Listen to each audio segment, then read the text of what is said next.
really speaking, there are things like unlisted equities, which itself is a very vast area. You can invest in unlisted equities at very early stage startups, deep tech kind of companies, which are mushrooming in India and which ultimately will shape the future of India. You cannot attempt to invest, with companies which are coming out of institutions like IIT Madras, IIT Mumbai, and many other institutions in India. Like India is also working, hand in gloves. Institutions are working hand in gloves with I would say some of these aspirational entrepreneurs. Like we have seen, Stanford has made Silicon Valley.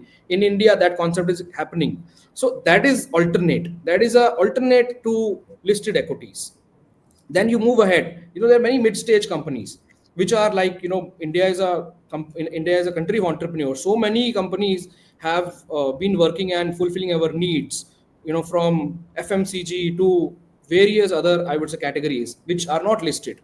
And those mid-stage to late-stage companies will ultimately come up with IPOs because public markets have become bigger. SEBI also wants more and more companies to come in public markets, and hence they are another alternate asset class, and that is defined by SEBI as category 1, category 2, and then category 3.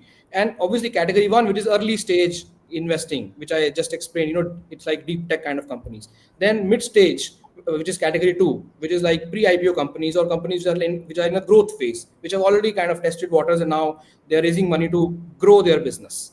And then obviously it's a third, which is category 3, which is listed, which is normal, like, I would say listed space. But there also, because it is an alternate way of investing, the alternate style whereby you are allowed to do leveraging, you can do hedging, and derivatives can be used. That makes that normal listed asset class in category 3 also as an alternate to a listed asset class.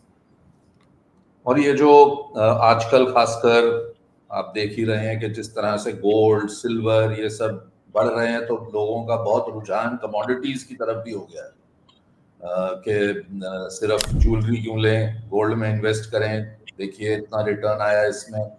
तो ये सब चीजें भी alternate में ये लोग जो funds हैं ये करते हैं?